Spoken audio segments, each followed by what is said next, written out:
आप सभी को जय मसीह की हिंदी बाइबल स्टडी में आपका स्वागत है। हमारा आज का वचन है उत्पत्ति की पुस्तक 1 अध्याय वचन 1 से 31। आदि में परमेश्वर ने आकाश और पृथ्वी की सृष्टि की। पृथ्वी बेडौल और सुनसान पड़ी थी और गहरे जल के ऊपर अंधियारा था तथा परमेश्वर का आत्मा जल के ऊपर मंडराता था। जब परमेश्वर ने कहा उजियाला हो तो उजियाला हो गया, और परमेश्वर ने उजियाले को देखा कि अच्छा है, और परमेश्वर ने उजियाले को अंधियारे से अलग किया।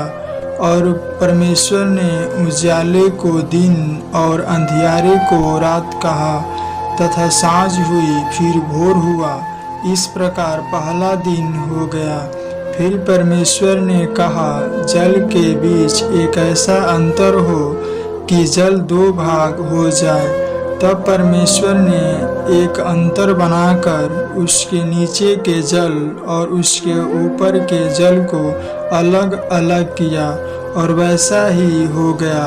और परमेश्वर ने उस अंतर को आकाश कहा, तथा सांझ हुई फिर भोर हुआ।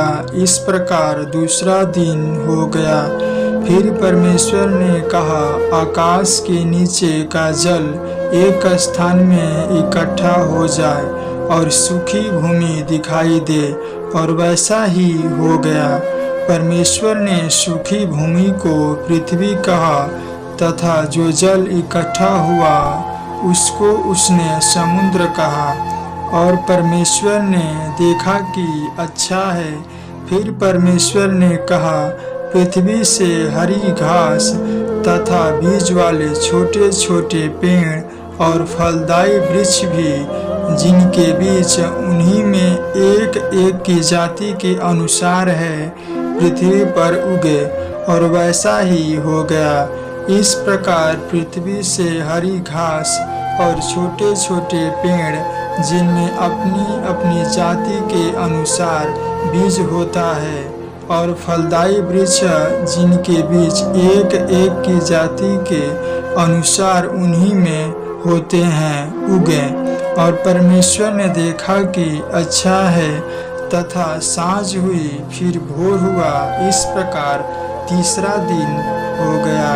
फिर परमेश्वर ने कहा दिन को रात से अलग करने के लिए आकाश के अंतर में ज्योतियाँ हो, और वे चिन्ह हो, और नियत समयों और दिनों और वर्षों के कारण हो। और वे ज्योतियाँ आकाश के अंतर में पृथ्वी पर प्रकाश देने वाली भी ठहरे, और वैसा ही हो गया।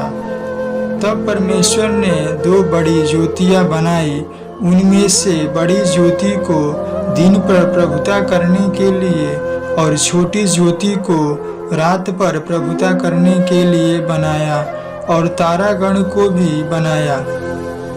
परमेश्वर ने उनको आकाश के अंतर में इसलिए रखा कि वे पृथ्वी पर प्रकाश दे, और दिन और रात पर प्रभुता करे, और उजियाले को अंधियारे से अलग करे। और परमेश्वर ने देखा कि अच्छा है, तथा सांझ हुई फिर भोर हुआ। इस प्रकार चौथा दिन हो गया। फिर परमेश्वर ने कहा जल जीवित प्राणियों से बहुत ही भर जाए, और पक्षी पृथ्वी के ऊपर आकाश के अंतर में उड़े। इसलिए परमेश्वर ने जाति जाति के बड़े बड़े जल जंतुओं की और उन सब जीवित प्राणियों की भी सृष्टि की, जो चलते फिरते हैं, जिनसे जल बहुत ही भर गया। और एक एक जाति के उड़ने वाले पक्षियों को भी सृष्टि की। और परमेश्वर ने देखा कि अच्छा है, और परमेश्वर ने यह कह के उनको आशीष दी, फूलो फलो और समुद्र के जल में भर जाओ, और पक्षी पृथ्वी पर बढ़ें। तथा सांझ हुई फिर भोर हुआ। इस प्रकार 5वां दिन हो गया।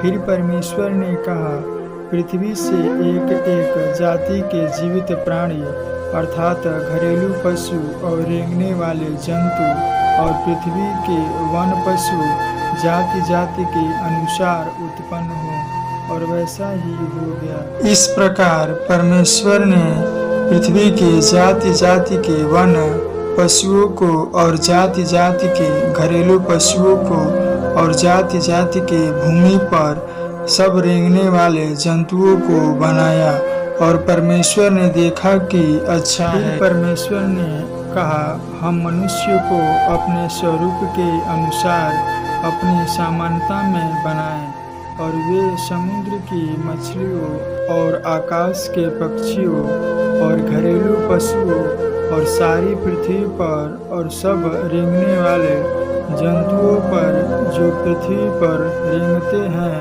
अधिकार रखे। तब परमेश्वर ने मनुष्य को अपने स्वरूप के अनुसार उत्पन्न किया, अपने ही स्वरूप के अनुसार परमेश्वर ने उसको उत्पन्न किया, नर और नारी करके उसने मनुष्य की सृष्टि की। और परमेश्वर ने उनको आशीष दी और उनसे कहा, फूलो फलो और पृथ्वी में भर जाओ और उसको अपने वश में कर लो, और समुद्र की मछलियों तथा आकाश के पक्षियों और पृथ्वी पर रेंगने वाले सब जंतुओं पर अधिकार रखो। फिर परमेश्वर ने उनको कहा, सुनो, जितने बीज वाले छोटे छोटे पेड़ सारी पृथ्वी के ऊपर हैं और जितने वृक्षों में बीज वाले फल होते हैं, वे सब मैंने तुमको दिए हैं, वे तुम्हारे भोजन के लिए हैं। और जितने पृथ्वी के पशु और आकाश के पक्षी और पृथ्वी पर रेंगने वाले जंतु हैं, जिनमें जीवन का प्राण है, उन सब के खाने के लिए मैंने सब हरे हरे छोटे पेड़ दिए हैं, और वैसा ही हो गया। तब परमेश्वर ने जो कुछ बनाया था सबको देखा, तो क्या देखा कि वह बहुत ही अच्छा है। तथा सांझ हुई, फिर भोर हुआ, इस प्रकार 6वां दिन हो गया।